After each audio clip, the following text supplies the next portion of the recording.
வணக்கங்க.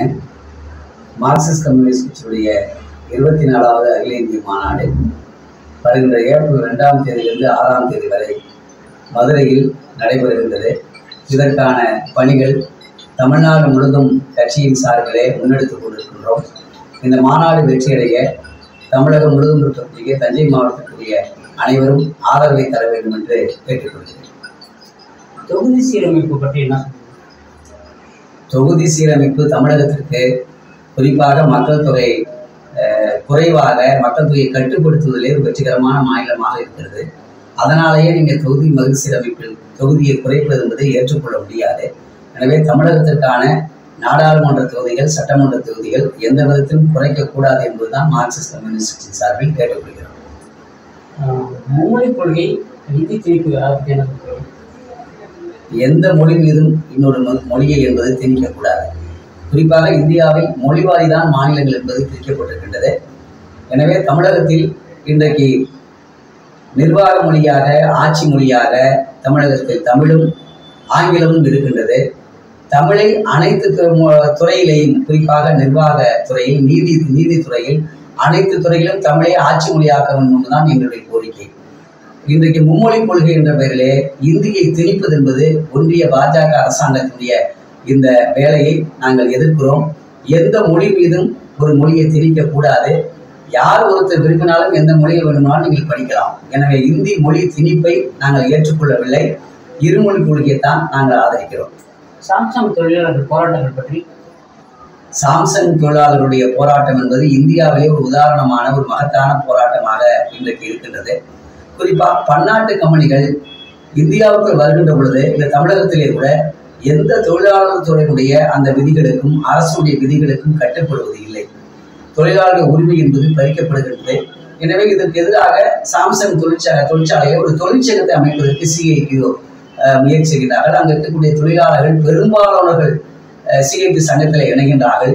இந்த சங்கத்தை பதிவு செய்யக்கூடாது, அதை ஏற்றுக்கொள்ள முடியாது என்று சாம்சங் நிறுவனம் என்பது மிக கடுமையாக எதிர்ப்பை தெரிவித்தது. தொழிலாளர்கள் மீது அடக்குமுறையை ஏவியது.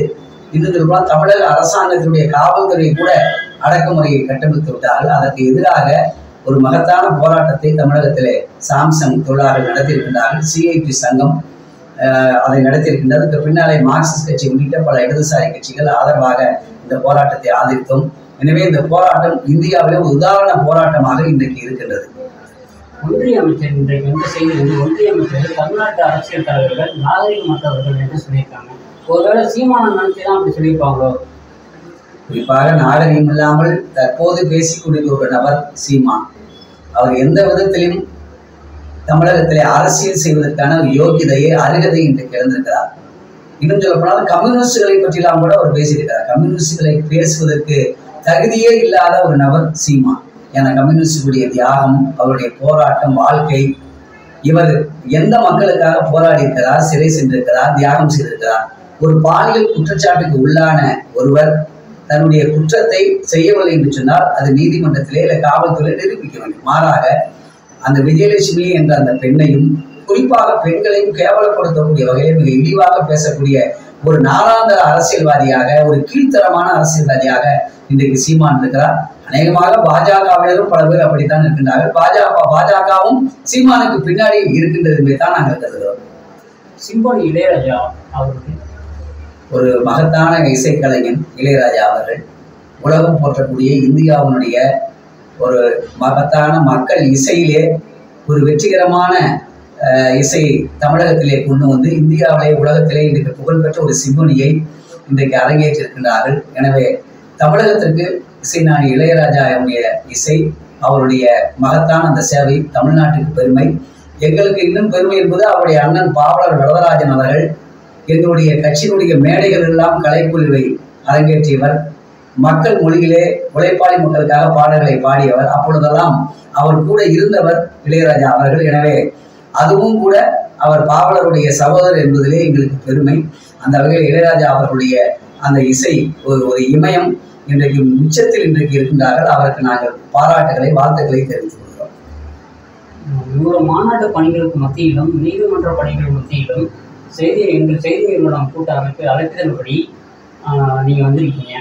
இதை பற்றி உங்களுடைய கருத்துக்களுக்கும் நேரம் ஒதுக்கியதற்கு நன்றி. மிக்க நன்றி. கடைசியாக எங்களுடைய மாநாடு, பொதுவாக பல பேர் மாநாடுனாக்கா இவங்க அழைக்கிறாங்க, அவங்க அழைக்கிறாங்க, ஐயா அழைக்கிறாங்க, அம்மா அழைக்கிறாங்கன்னு சொல்லுவாங்க. ஆனால் ஒரு கட்சி அழைக்கின்றது ஒரு மாநாட்டிற்கு. இன்னும் சொல்லப்போனால் தன்னுடைய சொந்த செலவில் தான் இன்றைக்கு பல லட்சம் பேர் மதுரை மாநாட்டிற்கு எங்களுடைய தோழர்கள் குடும்பமாக வரவிருக்கின்றார்கள். உழைப்பாளி மக்களுக்காக, விவசாயிகளுக்காக, தொழிலாளர்களுக்காக பாடுபடக்கூடிய ஒரு தியாகம் செய்த ஒரு அர்ப்பணிப்பு மிக்க இயக்கத்துடைய மாநாடு வெற்றி பெறுவதற்கு அதில் பங்கேற்க வேண்டும், ஆதரவை தர வேண்டும் என்று கேட்டுக்கொள்கிறேன். ஆண்டுகளுக்கு மேலான நடந்த ஆட்சியில் இவர்கள் கொண்டு வரவில்லை. மாறாக ஜிஎஸ்டி வரியை தமிழகத்திற்கு பங்கை கொடுக்காததை போல பல திட்டங்களை தமிழகத்துக்கு மறுத்து கொண்டிருக்கின்றார்கள். குறிப்பாக 100 நாள் வேலை திட்டம் சாதாரண ஏழை எளிய மக்கள் இன்றைக்கு உயிர் வாழ்வதற்கான ஒரு முக்கியமான திட்டம். அதற்கான திட்டத்தினுடைய நிதியை படிப்படியாக குறைத்து இந்த பட்ஜெட்டில் குறைத்திருக்கின்றார்கள். பொதுத்துறைகள் அளிக்கப்பட்டிருக்கின்றது. ஒரு காலத்தில் இந்தியாவுடைய விடுதலை போராட்டத்தில் மகத்தான பங்கையாற்றிய கம்யூனிஸ்டுகள், மார்க்சிஸ்ட் கட்சியுடைய மகத்தான தலைவராக இருந்த தோழர் பி. ராமமூர்த்தி வேப்பத்தூரில் தான் பிறந்தார். அவர்தான் கிழக்கு ஜெர்மனுடைய உதவியோடு நெய்வேலியிலே நிலக்கரியை அங்கே இருக்கு என்பதை கண்டுபிடித்து அவர்களுடைய தொழில்நுட்ப உதவியோடு இன்றைக்கு நெய்வேலியில் நிலக்கரி நிறுவனம் அமைந்திருக்கிறது என்று சொன்னால் அது கம்யூனிஸ்டுகளும் பி. ராமமூர்த்தி தான் காரணம். அதுபோல பிஹெச்எல் போன்ற துறைகளை கொண்டுவதற்கும் இப்படி இந்தியா முழுவதும் பொதுத்துறைகளை உருவாக்குவதற்கு பின்னால் கம்யூனிஸ்டுகளுடைய தியாகம், உழைப்பு என்பது இருக்கின்றது. அத்தகைய பொதுத்துறைகளை இன்றைக்கு அடிமாட்டு விலைக்கு கார்ப்பரேட்டுகளுக்கு விற்கப்படுகின்றது. இதனால் பல லட்சம் வேலை வாய்ப்புகள் இன்றைக்கு பறிக்கப்படுகின்றது. எனவே இந்தியாவில் இருக்கக்கூடிய பொதுத்துறைகளை பாதுகாக்க இன்றைக்கு இருக்கக்கூடிய இன்சூரன்ஸை, வங்கியை, ரயில்வேயை, இப்படி பல்வேறு துறைகளை பாதுகாக்க ஒரு பக்கம் போராட்டங்களை நடத்தி கொண்டிருக்கின்றோம். மறுபுறத்திலே விவசாயிகளுக்கான விளைபொருள்கள் இன்றைக்கு கிடைக்கவில்லை. ஈடுபொருளுடைய உரங்களுடைய விலை என்பது பல மடங்கு ஏறிக்கொண்டிருக்கின்றது. குறிப்பாக ஒன்றிய அரசாங்கம் 3 வேளாண் விரோத சட்டங்களை கொண்டு வந்ததன் காரணமாக விவசாயம் மிக கடுமையான நெருக்கடிக்கு உள்ளாக்கப்பட்டிருக்கின்றார்கள். எனவே விவசாயிகளுக்கான அத்தகைய கொள்கைகளை, திட்டங்களை இந்த பாஜக அரசாங்கம் அமல்படுத்த மறுக்கின்றது. ஒரு நீண்ட நெடிய உலகத்திலேயே வரலாற்று சிறப்புமிக்க போராட்டத்தை டெல்லியிலே விவசாயிகள் நடத்தினார்கள். அவர்களிடம் நடத்திய பேச்சுவார்த்தையின் அடிப்படையில் அந்த கோரிக்கைகள் மீண்டும் பேசப்படாமல், அமல்படுத்தப்படாமல் இன்றைக்கு இருந்து கொண்டிருக்கின்றது. எனவே இத்தகைய பிரச்சனைகள் எல்லாம் எதிர்த்து போராடக்கூடிய ஒரு இயக்கம், மாபெரும் இயக்கம் மார்க்சிஸ்ட் கம்யூனிஸ்ட் கட்சி. இந்த செய்தியை உங்களுடைய செய்தி நிறுவனமாக கொண்டு போய் சேர்ப்பதற்கும் உங்களுக்கும் எங்களுடைய நெஞ்சார்ந்த நன்றியை தெரிவித்துக் கொள்கிறேன்.